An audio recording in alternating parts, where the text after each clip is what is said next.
All right, welcome back, everyone. After about a half-hour break, we were chatting it up in the last few minutes. So I would love to continue sharing from what I wrote up last night. So I'll screen share. I'm going to get that up again. Okay, so we're talking about building a community of communities. And I suggested that we have, some sort of a gatekeeper function. I'll go back to video here, where there are rules and an ethos and a way that we, a way that we conduct our meetings and the way that we interact and all that. That I think is important in order to, I'll just say, keep out the negative elements. Because what we don't want is for the community of communities to be overrun by assholes and other forms of negativity.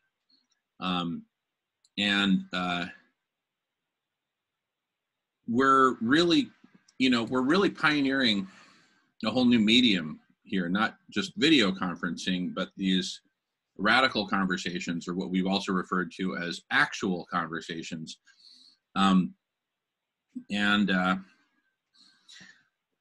So what I'm proposing, just to put it on the table, is that as we form this community of communities, we have some very simple rules, one of which will be the no asshole rule, and we reference the book to point to that. We can also have rules around the different modalities of conversation. Like, it's one thing if there's 20 people waiting to speak, and then you say, all right, maybe we're going to go on a 1-minute interval, make your point in 1 minute, and then on to the next person, versus if no one's waiting to speak and someone wants to talk for 5 minutes, great. But all that can be worked out in the form of rules. And we've got some, great examples from history, notably Robert's Rules of Order, and there are others. But number one, I don't think this has to really be complicated.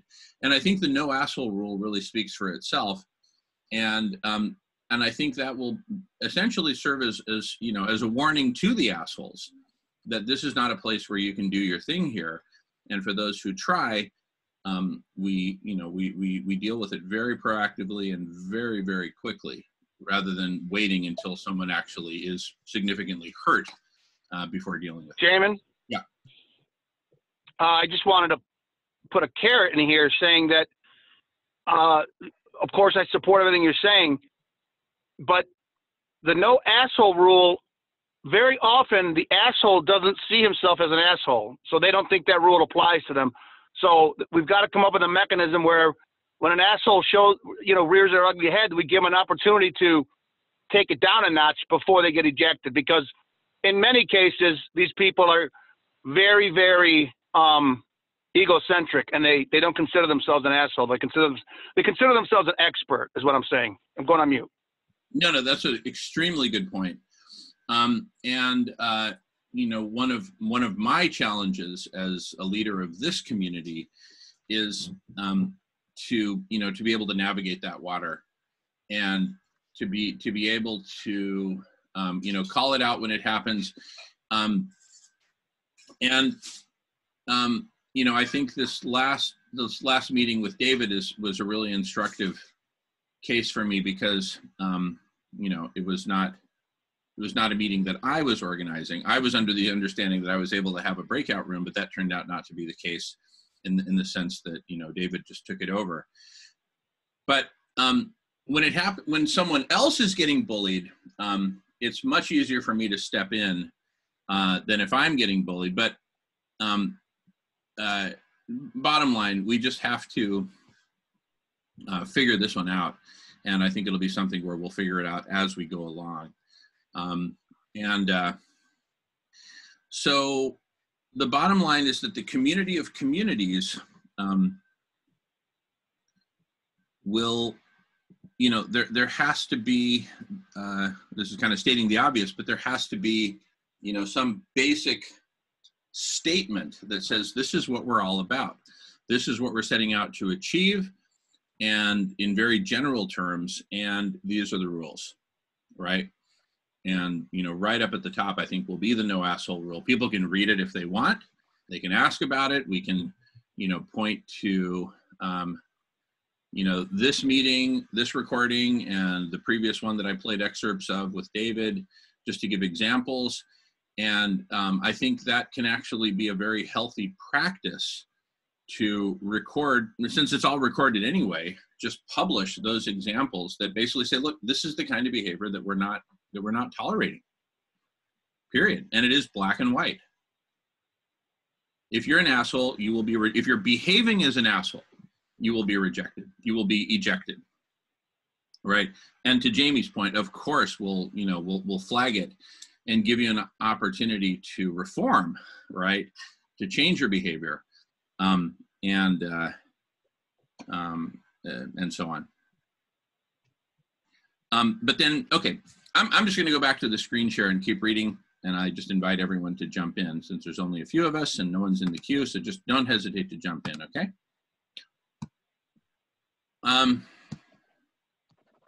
Anyway, so that was all about the community of communities. And remember I said there's three pillars here. Pillar, I'll just put them in bold. Pillar 1, community of communities. Pillar 2, collective superintelligence. And so my logic here is that, and this is sequential. Before we can get to collective superintelligence, first we need a community of communities, right?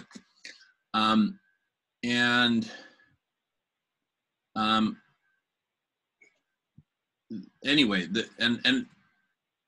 and in my previous emails that are also in this same email that I sent to you all, I go into quite a bit more depth on all these areas. Hey, Jamin. Yes, Nolan. I don't know if you can see raised hands, but Jackie has hers raised. Oh, thank you, Nolan. Jackie, jump in, please. You mentioned before the break that you and Nolan were working on the outreach to the communities. What does that look like? And when you say communities, could you define communities for us? Yeah, totally. So the outreach that we're doing, and this, and I'll cover this as we get deeper into it. But basically, we're talking about those communities that are working on these general topics of saving life on Earth, transforming humanity, transforming our very modality of life on Earth. You know, why are we here? Right now, we're all, whether we like it or not, we're playing the game of hoarding and survival. If you want to survive, you got to hoard. It's as simple as that, right? Money talks, bullshit walks. That's the name of the game. So go out and get money. I don't care how many trees you have to chop down. I don't care how many animals you have to kill. I don't care how many people you have to kill, right? I've had relatives in my family working for the military-industrial complex. It's a reality. Making big bucks, building bombs that kill people, right? So, fundamentally, it's about, these are communities that are focused on one facet or another, or perhaps multiple facets like we are, that pertain fundamentally to the following: saving life on Earth, radically transforming humanity, and the game that we're playing. You know how like the game kind of defines you in a way? Whatever game you're playing, that's who you become, right? And so, changing the game, which will change humanity. And another facet is collective superintelligence, right? Which we've talked about tons and tons. There are lots of communities working on different facets of that. Now, a lot of those communities do not feel the sense of urgency that we feel, right?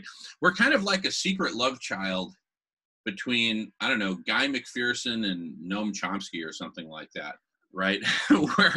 where I don't know who's on top there. I don't think I want to carry that metaphor too much farther. But anyway, you know, we see the urgency, we see the ship going down, and we see the solution in collective superintelligence, and we're like, let's put this chocolate and peanut butter together. Screw it, right? Some communities are only focused on the problem, like the guy, I'm just going to call it the Guy McPherson community. It's not just one community. By the way, Jamie's letting us know he has to jump off and he'll be back on. He'll try to rejoin in about an hour, and he sends his love to all. Love you, Jamie, brother, and we'll see you soon. Feel free to jump in and say some last words if you'd like. No pressure.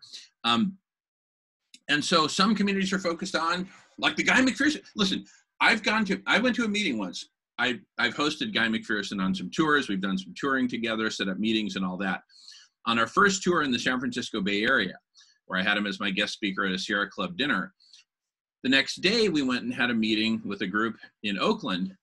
And, you know, I introduced myself. I was there with a colleague named Peter Melton, who some of you may know. And, you know, we basically said, look, we're here to basically work on solutions and come up with solutions to this mess. And there was a guy in the meeting who actually got mad and said, there is no solution. It's over. Don't you get it? It's over, right? And this was like in 2017. This was like 3 years ago, right? And, so that's an example of a community that's focused on this one facet, the problem, and they refuse to even think about solutions, right?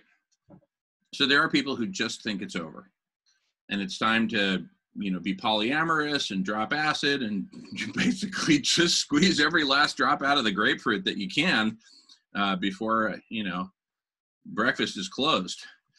So, and then there are others who are focused on like the collective superintelligence part, working on really interesting parts of that, but who don't get the Guy McPherson part, who don't get the urgency, right? And then there are people who are working on some facets of the solution, like maybe decarbonization, and they're doing so eating, you know, bacon cheeseburgers. And so they don't get, you know, other parts which are very basic to us about compassion towards animals and the effects of animal agriculture on the planet and on our hearts and spirits and bodies, et cetera, et cetera. Not to mention the ecosystems of the world.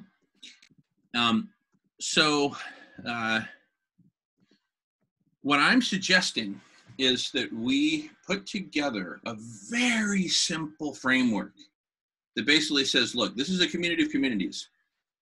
And the member communities are here because they are working on one or more of the following: saving life on Earth, collective superintelligence, changing the game, and therefore changing humanity.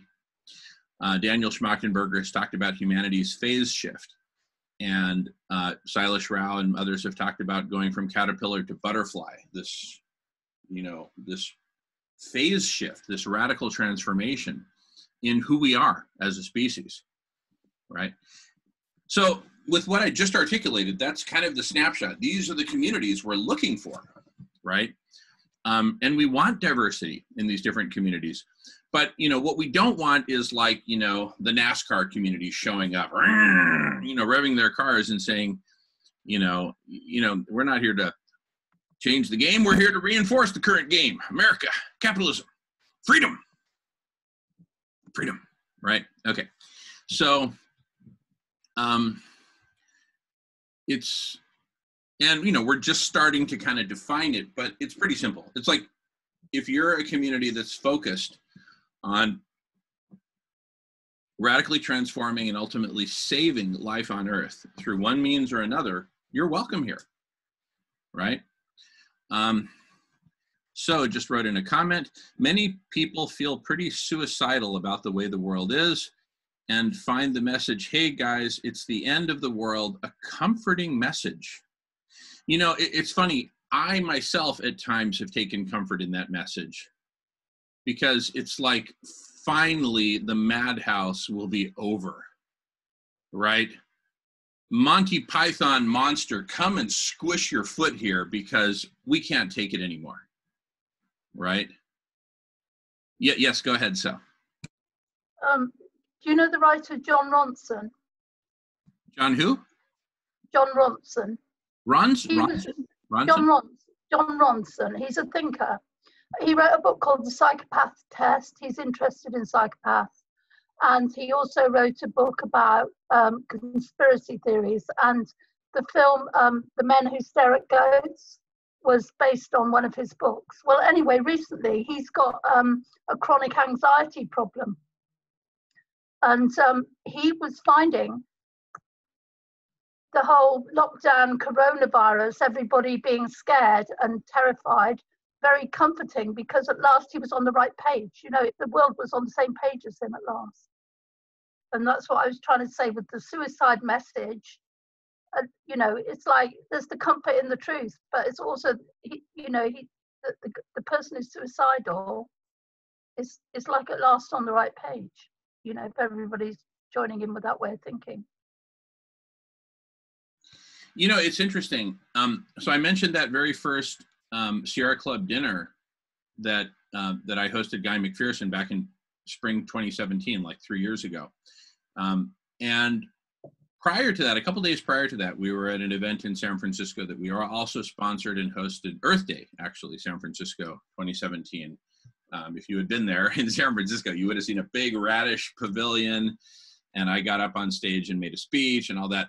But anyway, there at Earth Day, we were having a big group, a big gathering, and we were having a meeting, and an African-American woman came in, and she was there for just a short period of time, maybe a minute or so, and she kind of just unloaded on all of us about being elites and this and that, and she stormed out. Well, I went after her, and I invited her to come back and stick around, and I invited her to be my guest at the Sierra Club dinner the next day or two, and she agreed. She came back, and at the Sierra Club dinner, she got up and spoke after Guy McPherson had made his presentation, because we had a big after presentation round circle discussion. It's all recorded and up on one of my YouTube channels. And she said, you know what?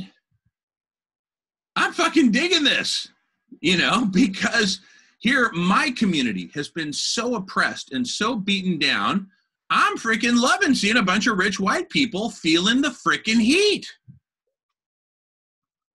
It's like, wow. Awesome, right? So, you know, this is bringing us all together, you know. When you're floating on one side of the toilet bowl and you look across and there's something floating on the other side, you're like, I'm in a better spot than you, screw you. But when somebody hits the flush lever and we're all going down the pooper, okay, it has a strange unifying effect. Suddenly we're not so different after all. Right, we're all going down together. So good stuff. Yeah, it's ironic. It's ironic, really, though, because you know, the Guy McPherson group, as you'd say, like, are fixed on the problem, which is based on the collapse of interconnected species within the habitat, and yet they can't see the urgency for interconnectivity between groups working towards the same goal. You know what I mean? They said, like, this is the evidence is that the interconnectivity between species within the habitat is falling apart, and yet they can't seem to get it together to work together with the same groups that are working towards the same goal. It's just ironic. Yeah, totally. So I would say what will characterize this community of communities, right, is the two things that I just wrote them down on the paper: saving life on Earth and coming together, working together, really uniting, right? Those are really the two big things, right? Even collective superintelligence, all fancy, wancy, whatever, that's just a fancy name for can we come together and work this out together, right? And, you know, and then how do we take, 80 million people and work it out together? I don't think we just build a giant stadium with 80 million capacity and some really big speakers and let one person speak at a time. No, how do we organize ourselves into all these different meetings, and how do we get these meetings to cross-pollinate, these different communities to cross-pollinate? And you know, I was thinking about this yesterday when I was out on a jog. And by the way, I don't want to be hogging the microphone here, so just raise your hand or jump in if you want to jump in, okay? But I was remembering this one event I went to in Irvine, California. It was like a big fair, like a big festival kind of fair, carnival kind of thing. And, you know, all these different food booths and booths of all different kinds, demonstrations going on. And but the theme was multicultural, multi-ethnic, multinational, multilingual. It was just this giant, you know, collage of humanity with that theme coming together. So you had all these different, you know, people from different countries and different cultures sharing about their community and you know, this is in Southern California. California is just a big melting pot. There's lots of people from all over the world. So this was one of those, you know, one of those kinds of events. So there I am walking around with a friend, checking out all the different things. And I see this one big pavilion. It said Pavilion of Religions. So I went in, and there were booths there from all these different religions. And so, you know, I checked out a few different ones, had conversations. And I remember speaking with this young man, a Muslim man at the Muslim booth, and just having a conversation about Islam. I have relatives who are Muslim, and, you know, I've read the Quran, and, you know, I just wanted to check in and have a conversation. And I noticed that while I was there, it's like, wait a second, this is the perfect space for people of different religions to discover each other, because it's not happening at a mosque or at a Catholic church where you feel like you're out of place if you don't do the sign of the cross the right way and the holy water. And, you know, you're not, if you're not an insider, you're an outsider, right? But at this pavilion of religions, right, you have all the different religions there, and they're all talking to each other, and everyone's happy and smiling, and, you know, it's like, wow. And so that, for me, is a model, an example of the kind of community of communities that we want to create, where it's not dominated by any one community, right? And, you know, within reason, wherever you're coming from is fine. Come together as long as you're fundamentally about saving life on Earth, stopping the 6th mass extinction, stopping the planetary overheating, which is killing us all, and getting to the roots, right? Getting radical with all this. So, you know, one of the ways that I was playing around with an acronym that we had originally cooked up for a different purpose, which is SNAC BAR, Social Network of Actual Conversations. I thought, wait a second, what if we use that same acronym, because we've got the perfect domain name for it. It's literally snac.bar, SNAC.bar, Social Network Actual Conversations. I thought, wait a second, what if we instead use that for the social network of awesome communities? Awesome communities. And how do we define awesome, right? And then I took the bar part of SNAC BAR, B-A-R, and I'm like, well, benevolent, altruistic, radical, right? Anyway, but we can play with that. Social network of awesome community. Well, what defines awesome? Well, here it is. If you're about saving life on Earth, love, compassion, unity, togetherness, you know, et cetera, all this good stuff that we're characterizing here, right? And then that becomes the filter. Yes, so go for it. About the Pavilion of Religions, that's quite interesting, isn't it? It's ecumenism, you know, in a big tent. But one of the Guy McPherson videos that I've watched, and I've actually watched it several times because it was so insightful, was a religious, an Old Testament and possibly New Testament as well, scholar called Yonder Gilligan from Boston University, was in conversation with a group of students present, in a classroom, discussing the links he could see between Old Testament prophets and Guy McPherson's journey.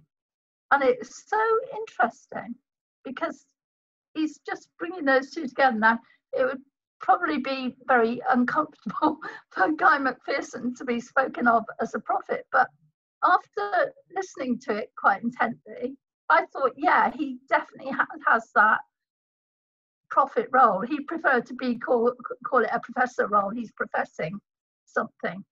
But when Yonder made those links, it was just so right that that's what Guy's doing. He's taking his portion, which is the end of the world portion, where it's over, game over, and other people are taking that's a kind of dismantling portion. Other people are taking the building portion, and he's quite open to the building side of things. He's been in conversation with you, hasn't he? And yay about the mirrors and stuff. So I just think, yeah, there's something about Guy, his very honest journey, the fact that he lived it, with his mud hat, as he called it, and that he didn't feel that was the answer, that he wished he'd gone back to being a professor. There was more in it for him. He's telling a story that's been lived, and so that gives a lot of weight. I know he's got his people who are against him and all the rest of it, but his story's giving what he says weight, and he is in the role of a prophet in that sense, albeit time's up, folks. He is in the role of a prophet. Don't tell him that. I'm sure he'd be very upset to have someone call him that, but I'd recommend that discussion to anyone on here. Just type in Yonder Gillihan and Guy McPherson in YouTube, and you can access the discussion. Awesome. And so would you be good enough to type in the name of that person? Yeah, there aren't many people called Yonder. So you just type it into the chat if you would, and then we'll all have it. Yeah, he's Professor Yonder Gillihan, and he's a biblical scholar at Boston University. And he was melding together his insights. Also, Yonder had a very interesting childhood where his parents upped and went to the woods and lived this completely outside society life, but only made forays into the local town when they needed some weed. And then they didn't even do that because they grew their own. And then they became Christian at the end of this 5-year period, and then went out with their message, around the world. So Yonder had a personal story that kind of worked really well in the conversation with Guy's story, and then his scholarly discipline as well on top. I just found it made me cry, actually, because I was relating it to my son, and I suddenly burst into tears because I thought there was something like really profound about it. I don't burst into tears often, so that was quite an odd thing to burst into tears about. Anyway, recommended. Thank you, Sal. Mm-hmm. Would you mind putting her into the text or put her into the chat so that oh yeah, there it is. Nice one, thanks.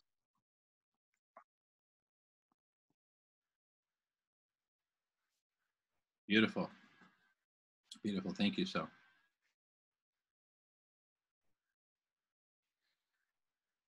So I think there is wonderful potential for us to find a really creative and even artistic way of communicating what we mean by the community of communities that we're intentionally setting about creating, co-creating, right? Whether we call it snack bar, right? And I really like these sort of playful, even festive sort of names, like the Block Party is a great example. The Collective Intelligence Block Party. We've got that beautiful image on the homepage of Radish that Alice, the artist, Melissa's daughter, created for us. And, you know, I think Snack Bar is in that, it can be in that same realm. So let's just kind of use that as putting the knack in snacks as so. You know, I think that's a candidate. But, you know, something that's really playful and open, and yet at the same time dead serious at the same time. And that's a really interesting chocolate peanut butter combination in itself. You know, how do you balance, you know, the serious with the playful? And that was behind the name of what this meeting was originally called 3 years ago when we started it. It was called the Social Club at the End of the World, because we saw the world coming to an end. No one seems to be doing anything about it other than Melissa. Welcome, Melissa. Happy birthday, Jamin! Oh my God, Oh my goodness! Store had all the condoms today! Happy birthday! Pasta can I eat, Mama? We're called the Pasta Mama Alliance. I won't tell you how old he is. It's a secret. I'm 14. Happy too. Not much older than me. My birthday was just on Sunday. We're all about the same age. Yay! I'll see you later. Just popped in, pop it out. Thank you, sweetheart. Love you. Thank you, love. Love you too.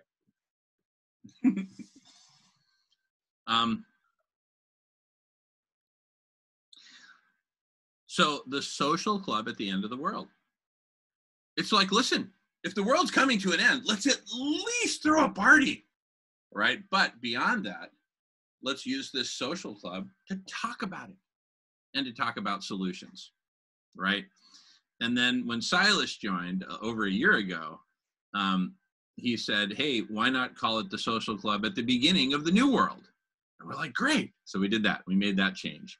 And then the final change was several months ago, we changed it to the Solution Club at the beginning of the New World. So that's the evolution in the name. But, you know, we tried to be playful with it. I think Block Party takes it to a whole new level in terms of playfulness. In fact, there are people who only go to the Block Party and don't come here because they want to be in that social, festive, you know, let's drop the serious. Well, it's not drop the seriousness, but let's have fun while we're saving life on Earth, right? Let's not be in tears and stabbing ourselves in the thigh because, you know, you have to be suffering your way through it. Let's have fun, right? Why not? Yes, so. Online, I came across, I expect you've all come across it already, a group of French intellectuals calling themselves collapsologists. Have you come across that? Calling themselves what? Collapsologists. They're people who they take the collapse as a given, and from there they argue that even in the most devastating circumstances, people have agency, and so they're interested in trying to look beyond the collapse, which is just coming from the same. In a way, they're coming from the same angle as you, but they're framing it in a different way. And so I decided I was going to have 2 badges printed, Collapsology, and I went round wearing this badge. I had both of them on, and I went to some academic meeting, and this guy, everybody wanted to talk to me. What does that badge mean? And so that got me the chance to talk about end of the world stuff, which was a bit selfish of me because it was like, but they asked once they'd asked the question, I was away. And then this guy came up to me and he said, oh my God, where did you get your badge? And I said, well, I had 2 printed. And he said, can I have one? And he said, how much are they? I said, well, you can have the other one. And I said, it costs £3. And he said, well, I've only got a £5 on me. I said, that's fine. And he's the other person going around with the Collapsology badge. But it was a great conversation starter. I love it. In fact, what that makes me think is we could come up with our own sort of, badge, whether it's snack bar or whatever, right? That might say, meet me at the snack bar or something like that, right? And everyone's, what's that? Where's that? Where's that? Right?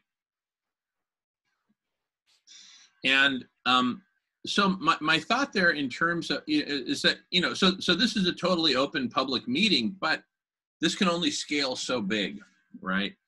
And I think that some sort of a gatekeeping function is in order, if for no other reason than it conveys, hey, this is, a sacred space that we're creating, and everyone's welcome here.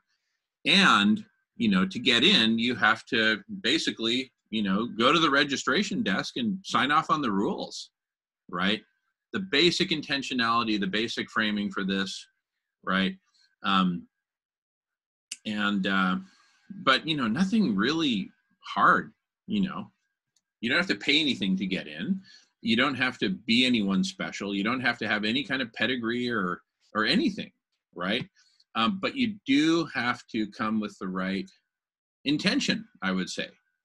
And so I think we just need to formalize that. Again, it can be very simple.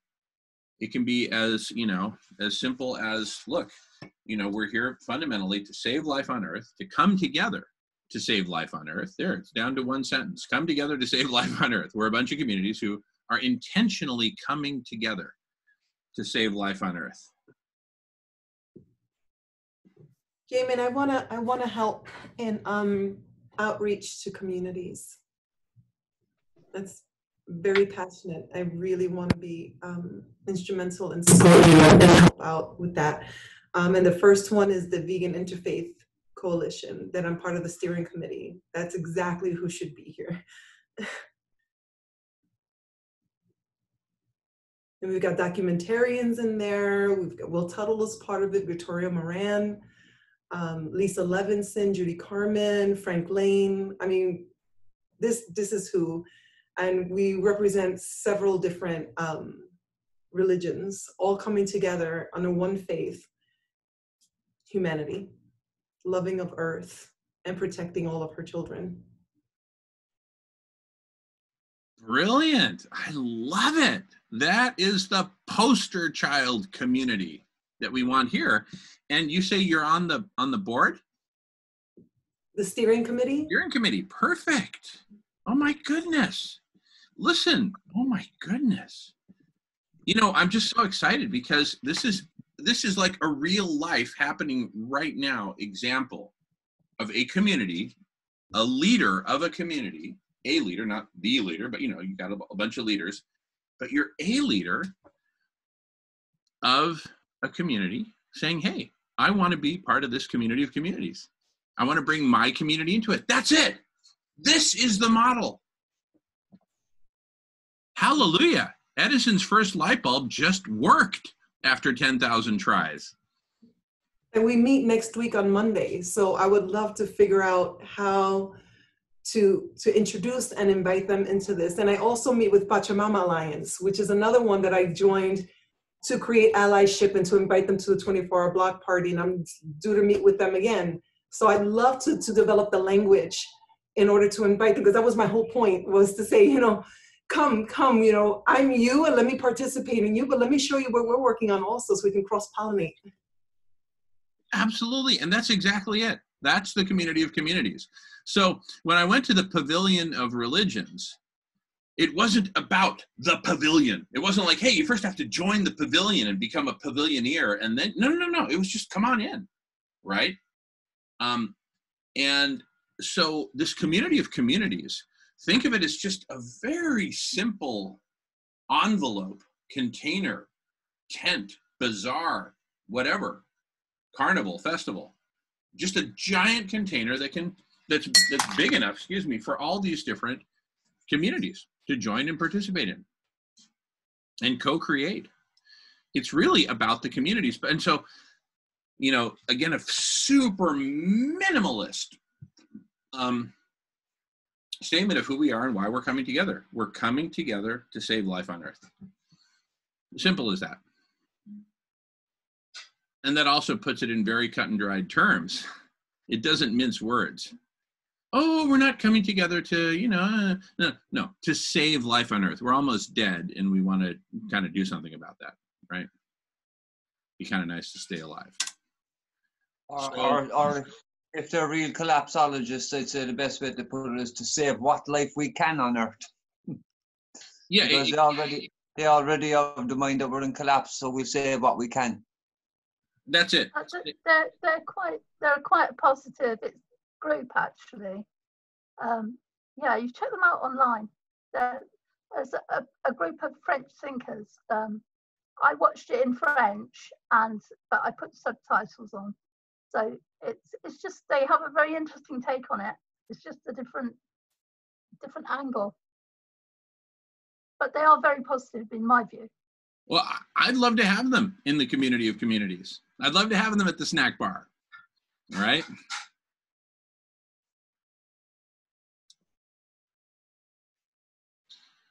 And then you go to snack bar, what do you see? You see member communities, vegan interfaith community, Pachamama Alliance, Collapsologists, radish.org, maybe Ben Roberts community if he's interested. I've spoken also about this with John Raymer and his sign network. Hey, come on in. Love to have Rebel Wisdom in. XR, 350s, you know. These are all different groups that have different perspectives, different origins, and all that. Look, and just like at the Pavilion of Religions, really the only requirement is come and take a booth, set up, you know. And one of the big mechanisms, you know, for coming together is we were envisioning this kind of community calendar where it's all the events that are open to all the communities and their members. So it sort of becomes like a big open house. And so, for example, you know, let's just take Ben Roberts, you know, Now What community. They, because it's a group, they could post whatever meetings they want that are open to everyone in the community. And at the same time, most of their meetings could just be, you know, part of their community doing their thing. There's nothing wrong with that. We're certainly not opposed to communities existing, getting together and doing their thing, right? We see that as the base. That's the base of this. That's the basis of this. And so all we're saying is communities, keep doing what you're doing and, you know, come participate in this common space, this community of communities, this snack bar. Yes, Jackie. One more, another community I just want to get up that I participate in. It's called Indigenous Voices. And they're a gathering with Indigenous people from the Americas on being human, relationships, resiliency, decolonization, and the importance of Indigenous voices in addressing the different crises we face as a species. Love it. Love it. Would love to have them. And let's start in just this very organic way. Let's start with where we are, with what communities are we a part of? Not some community that we're not a part of that we kind of wish we were or whatever. No. Let's start with the communities that we're a part of.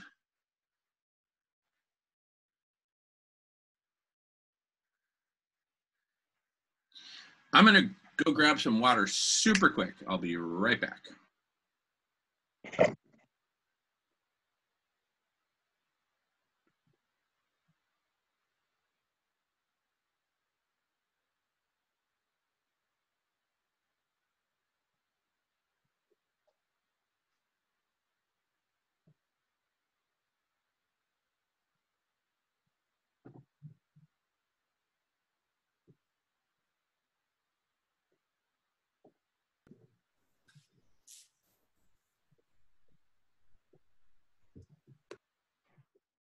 All righty. Yeah, so says maybe the collapsologists could be invited. I'd love to talk with them. You know, look, as long as they're basically fundamentally in support of saving life on Earth, and they may believe that we need to go through a period of collapse to get there. Adam Soul believes that, world without money, right? So, and he's all about saving life on Earth. So I say yes. So let's let's create, I mean, how are people feeling about the name Snack Bar? And Nolan, I want to ask you first, because Nolan actually had the idea of the full domain name, snack.bar. So before I go repurpose it, let's check in with the founders.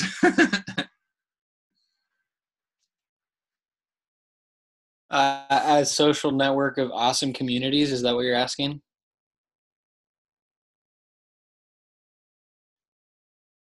Yes. I don't know if you saw my thumbs up, but yes.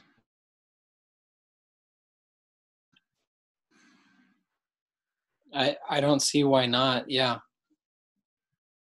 All right. Well, let's play with it as a placeholder. But just imagine, because I also thought of just like, maybe just getting the name Community of Communities or something like that. But that's a bit too generic. I think we need something with some zing in it, right? And Snack Bar is super tight, 2 syllables. Snack Bar, right? And there's the whole URL right there. And we can figure out exactly what, bar should stand for. Maybe we could come up with something really cool, like becoming something. Pardon me, sweetie? Becoming something radical. Radiant, says Melissa. Anyway, we'll play with it. But I think we're off to a great start with the snack. And then Snack Bar. Snack Bar it screams casual, right? And that's one thing, and that's one thing we wanted for the block party, was that it literally be a block party. You show up, you grab a beer, you sit down and you just start hanging, right? And yes, we talk about important stuff, but you kind of have to first settle in, open up that beer, sit down, join the circle, right? Say hello to people and, settle in, settle down, right? Get off the treadmill, get off the whatever. That's why we do it on Fridays. All day long Friday and all night long until, hey, sweetheart. Oh, yeah. Mm-hmm. No problem. And so, anyway, yeah, just, a space where people can let down their guard, right? And it's certainly not anything goes. It's a safe space, but it's a safe space for us to let down their guard and fundamentally do what we do here and at the Divine Feminine, right? That's it. This is how we roll. And so now what's interesting here though is, so we organize this meeting, the block party, etc. At the Snack Bar, right? The Community of Communities. Each community is responsible for creating and posting and hosting their own meetings that are open to everyone in the community. Everyone in the Community of Communities. And does that mean everyone, period? No, it doesn't mean everyone, period. You have to be a member of Snack Bar. But it's really easy to be a member. But your membership comes through the community that you come in with, right? And I actually think that's important because and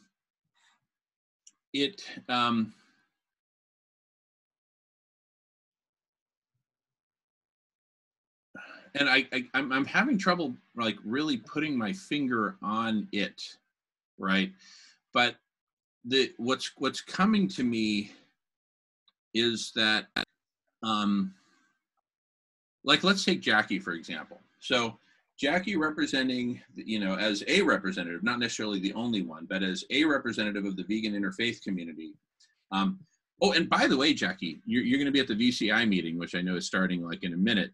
But listen, when you go there, Jackie, tell them about this, that we're creating a community of communities and that they're invited, right?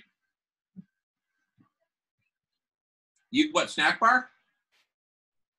Yeah, Melissa likes Community of Communities. In fact, we can call it Snack Bar, a community of communities. What are the communities? They're communities that are into saving life on Earth and coming together for that purpose, as opposed to screw you all, I'm doing it my way and you're all stupid. And that's how we're not doing it. right? We're doing it by coming together and being loving to each other and meeting and, meeting in the middle. And so each of these meetings on the community calendar would be organized by different communities within it. So there would be no snack. Well, yeah, why not? There could be a snack bar that organizes a meeting and everyone's welcome. Why not, right? But most of the meetings, I think, would be specific communities saying, yep, I'm a member here, proud to be, really happy to be here, and here's this meeting that we're hosting for the whole community of communities. Come one, come all, and here's what we're talking about.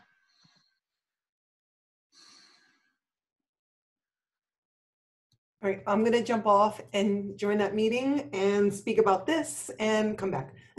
No, and really, and invite them all to freaking come here. We'll be here till 7 o'clock. We'll be here for another 4 hours, right? So whenever they wrap up there, send them over here. The after party is here at the Solution Club. I'll tell them. Tell them the after party is moving over here. Party's moving over to the Solution Club. Woo! Seriously, give them the URL. Tell them to come on over. Thank you, Jackie. Love to you and love to everyone there at UCI, and we'll see you soon. Okay, bye. Bye. Yeah. Bye. Oh my goodness. We've now got 4 awesome communities. Sweetheart, I don't know if you overheard. I don't even know if you're still in the house. Yeah, Jackie also suggested inviting Indigenous voices, which she is a part of. So, look, we're just popping now with communities that we need to invite, right?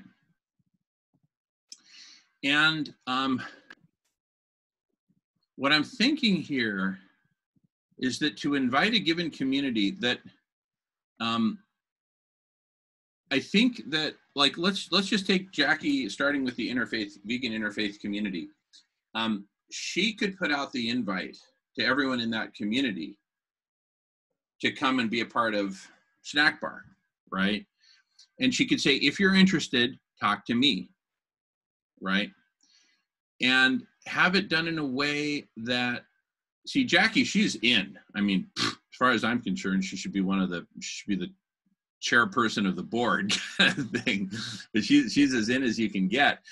And so it could actually be, we could get back to our roots as a social species and say, if you want to be a part of Snack Bar, you're absolutely welcome. Just come with the leader, of your community, one of the leaders of your community. Whoever is leading the charge of bringing their community here, they will bring you. In other words, you have to work with them to basically get on the list, to be a part of it, right? To have access to all these meetings.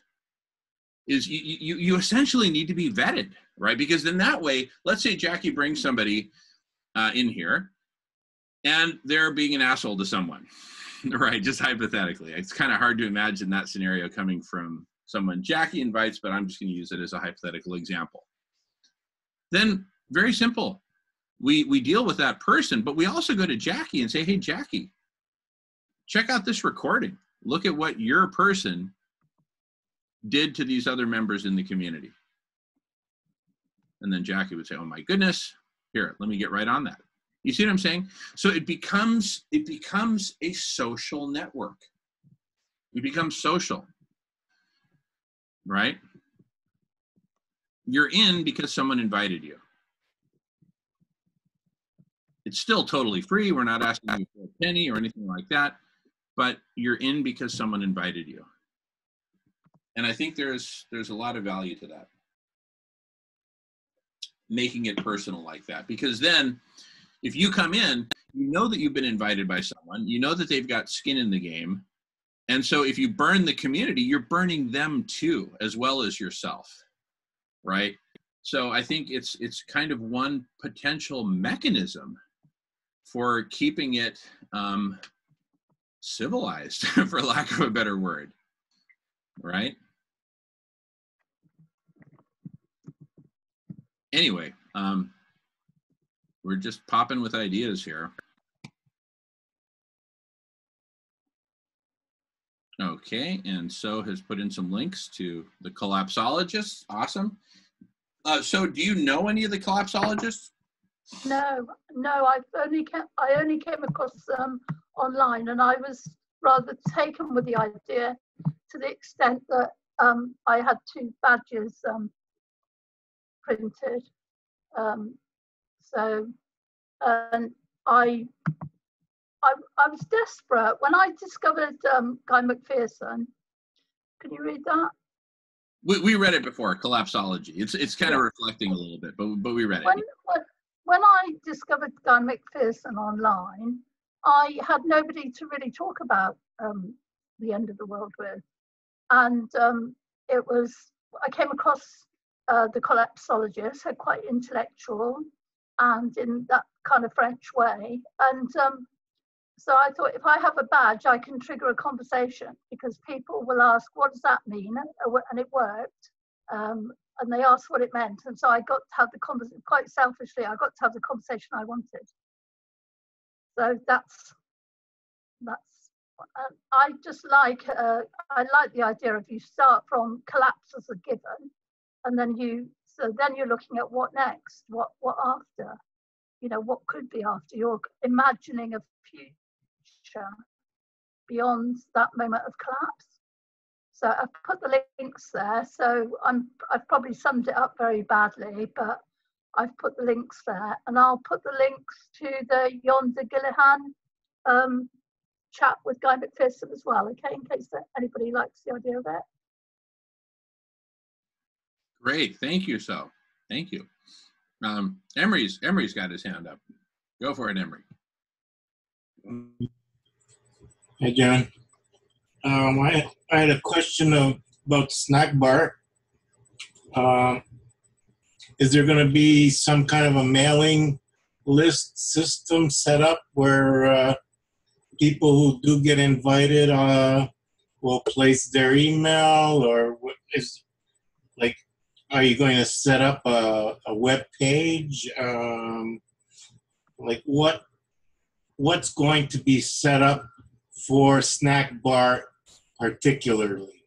Because you have the Solution Club, you have the Block Party, we've got Stone Soup, we got IOC, different segments of of the whole. Are we going to bring it all together somehow under one umbrella?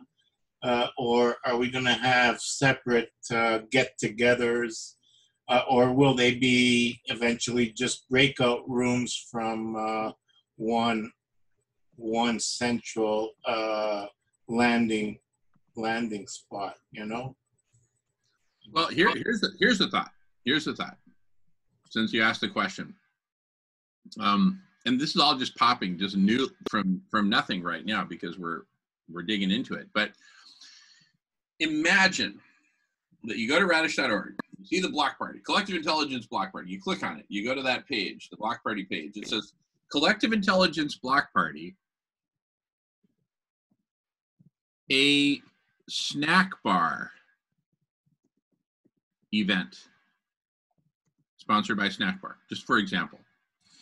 And so basically imagine that the whole 24-hour Collective Intelligence Block Party is open to the entire snack bar, and it becomes a snack bar friendly event.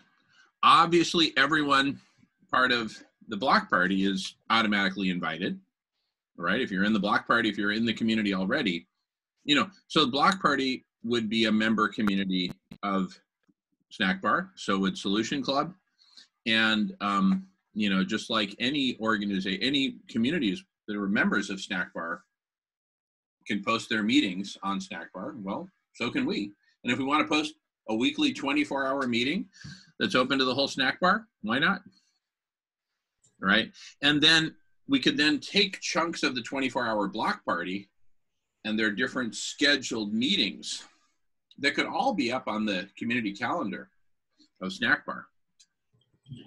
Well, at the Block Party, there is the snack bar. It's a segment. It's on the schedule. It's a snack bar schedule. But I'm talking about turning it over completely and saying that everything on the block party would also be on the snack bar schedule. So basically, the block party could get subsumed by snack bar in a way, right? It becomes just one giant 24-hour block party, snack bar event. I get it, but I'd like to see, you know, the terms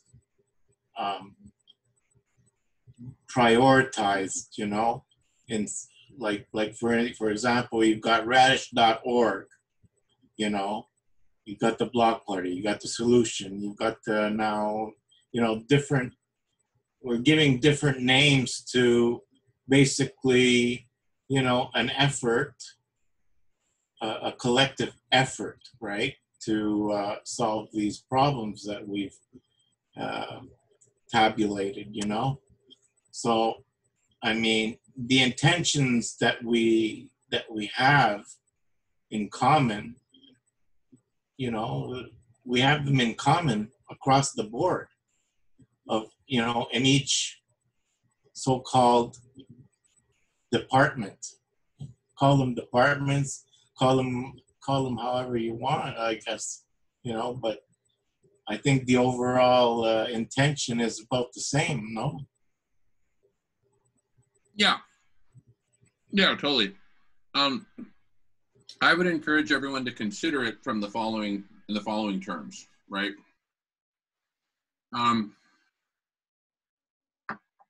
Nothing fundamentally is changing. The only little tweak is the following. Whatever meetings you're having, there's community A, B, C, D, all the way to community Z, X, Y, Z. Let's say there's 26 different communities up on Snack Bar, and each one has a letter, A, B, C, D, all the way to Z. If community Q wants to hold a meeting, they hold the meeting, and it's a simple toggle. Is this by default only open to people in our community, or is it open to click up everyone on the Snack Bar? That's it, a simple toggle. Yeah, but where do you find the toggle?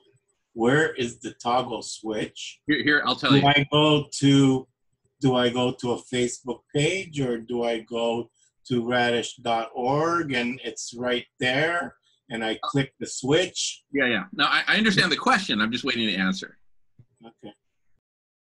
Okay. So the switch would be on the community calendar of Snack Bar, or as suggested on the menu of Snack Bar, right?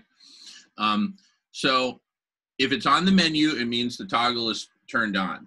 If it's not on the menu and the meeting is still happening, but it's not on the menu, then the toggle is turned off. It's as simple as that. It's like saying, you know, I have lots of meetings that I organize. Some of them are up on Eventbrite and some of them aren't. So in that case, the Eventbrite toggle is on the Eventbrite site. Is it on Eventbrite? Yes or no? Is it on Snack Bar? Yes or no? That's the toggle right there.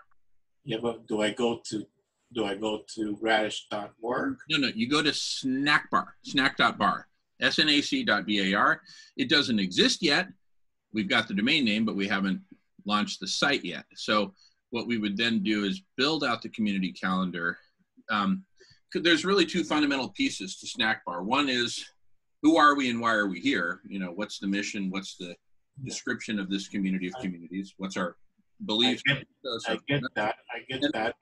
And then the second part is the community calendar, right?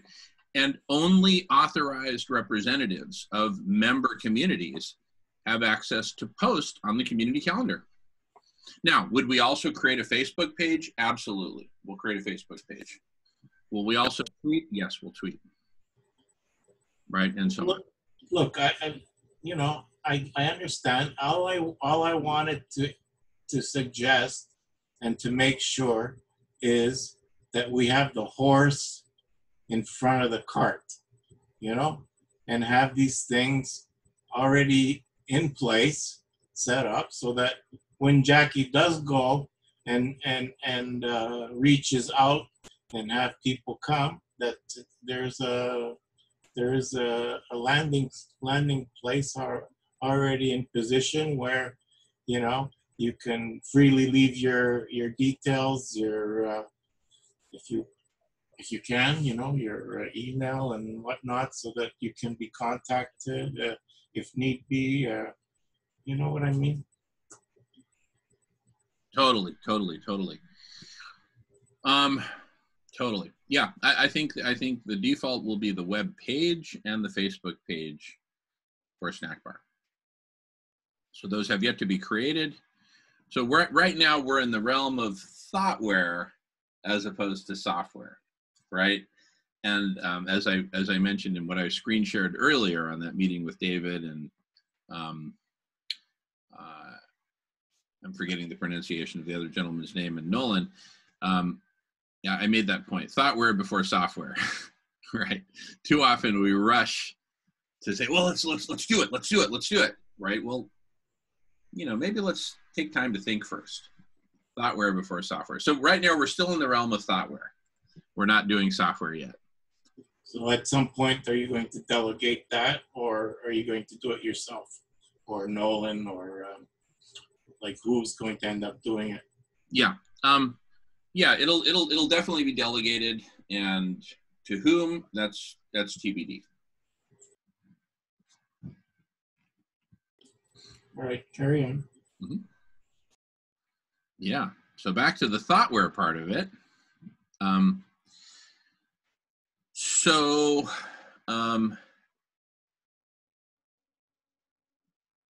But I'm really liking this kind of invite-only thing, because that's a really great filter for filtering out the assholes, right? Because you know, again, take Ben Roberts' community, right? I'm sure, you know, he's got a pretty good feel for who in his community would you know, do great on Snack Bar, and who maybe is not up for that.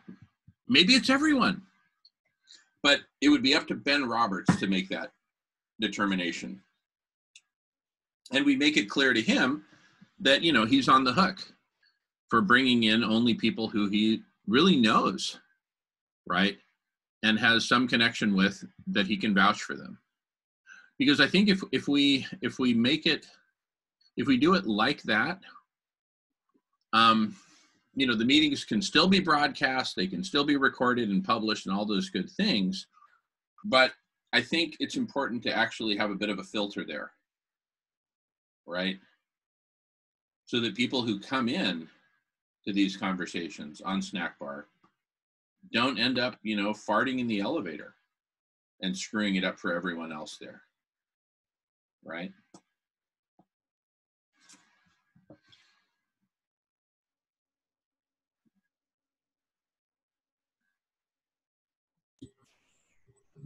Well, I like the fact that you know, you have the YouTube channel, which, you know, you can post the recorded videos of the actual meetings, and you know, because not everyone will have access to a Zoom meeting unless they record it, and normally people who come to the Zoom meetings aren't recording. You are recording, you know, and then that gets posted at some point later on, so people could review the discussions that do take place, and you know, you can establish deeper thought based on review, right? Where you don't always have the you know, the thought process engaged, right? So it's good to review things, and that's a great way to have that occur when you do have that recorded and posted. So if people want to take action later on, or add to a certain element of the project, then they can, you know, either by leaving comments, or you know, during during another meeting that takes place.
And you know what, I'm thinking that the snack bar could actually stand for two different things. It doesn't have to stand for one thing, right? It could be social network of awesome communities and social network of actual conversations.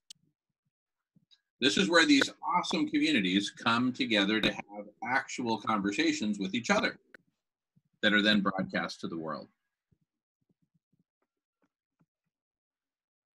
Hey, so I think we're getting a little feedback on your microphone because it's not muted. Do you have the facility to mute?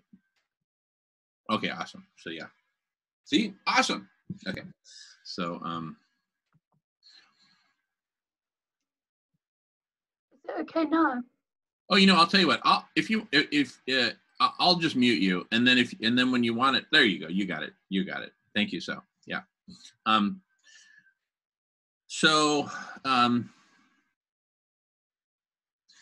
thinking the invite, you know, this invite only route, you know, why the heck not? Right? Because when you throw it open to anyone, that's when, you know, when we don't have that, you know, that kind of preparation step. What do I mean by the preparation step? The preparation step is very simple. The person who invites you, right? Like, let's say I'm inviting Nolan. Let's say Nolan didn't know about Snack Bar, even though he came up with the name or the URL. Let's say Nolan didn't know anything about Snack Bar or any of this stuff. And I say, hey, Nolan, you know, but let's say that Nolan and I we do work together on the block party. He just doesn't know about Snack Bar. So I say, hey, Nolan, you know, there's this really cool community of communities coming together. It's called Snack Bar. I'd like to invite you to participate. I just want to have you know, I just want to tell you about it and also, you know, share with you some of the rules and all that so that when you come, you know what the game is and you know what the rules are, right? And then I might send you the, you know, a page on Snack Bar that has all the rules and all that. And I just say, look, check it out. Let me know if you have any questions. And if you're cool with it, you know, I'll put you on the list. You'll get the invites and you can go to the calendar and, you know, all that.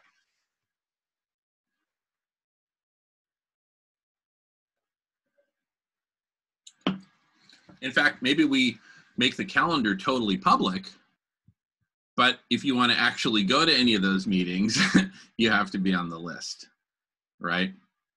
Where we email you the actual links to join. We don't just make it public so that anyone can join. Anyway, that's... or if you want to be on the list, you have to join the block party for so we get a chance to suss you out. Like. Yeah. Yeah, that's right. That's right. Block party that's a great place for that. Now,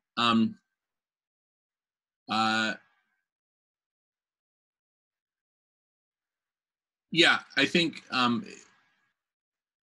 having snack bar meetings on the block party is an interesting intersection that we just have to be very thoughtful about before we pull the trigger on that. Because anyone can come to the block party, right?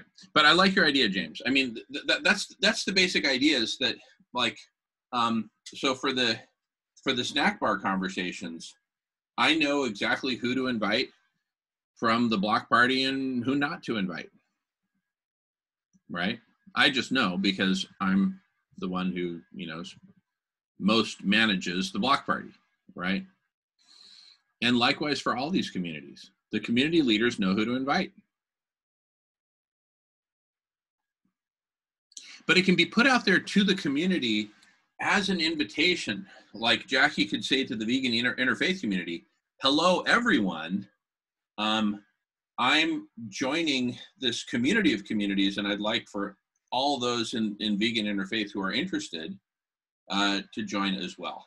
I just need to, you know, ask you to read and sign off on the basic rules and the basic, you know, the basic idea of it. And if you're in agreement with that, welcome. If you have any questions, let me know.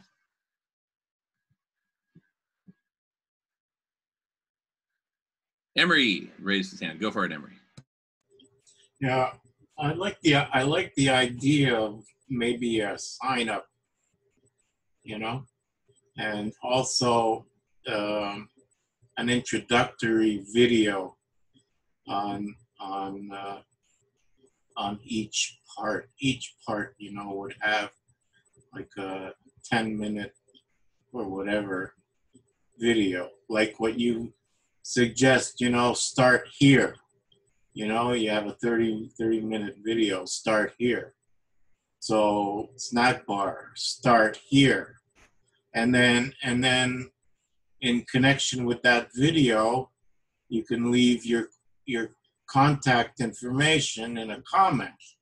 And then you can get back to whoever is interested and, you know, invite them or not. But you see the advantage of like maybe putting together like a video on different elements to all of this? No, I love it. I love it. I love that idea that just says, listen, this is who we are. Maybe we get together with Jackie and other leaders of other communities, right? And we all get together and do an intro and say, hello, this is who we are. We're a snack bar. We're a community of communities. And this is our mission. And if you're interested in joining, click here. Make it really easy for people to join, actually. So, you know, just like we've got on Radish, we have a member sign up thing, you know, application. We can likewise have an application for snack bar. And then we just have some vetting, some simple vetting. In that case, it's directly applying to snack bar as opposed to one of our other communities. Or we could simply say, look, the way in is through a different community. Now, by default, the easiest community to join is Block Party. Every Friday we meet for 24 hours, just show up. And, you know, so we can meet you. And you know, once we've met you, if you're cool with Snack Bar, you can join Snack Bar. Be a part of it. You're on the list, right? We'll call it the A list, the awesome list. A for awesome. All right, Emery, go for it. Yeah. So like, you know, when you're in high school, you've got 101, 201, 301, you know, you pass through different levels, right? So I think the way I see it, it would be great. You go through 101, and 101 would be the video. So have you seen the video? If you're not willing to watch the video, you know, I'm not that hopeful. So watch the video.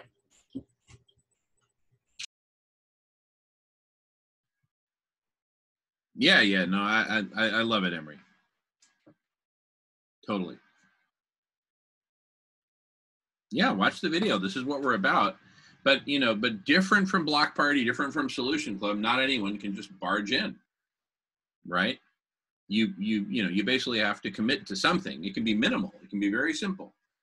But there is something to say, yes, I agree to, right? And I think the more personal we make it, the better.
Let's talk about the app.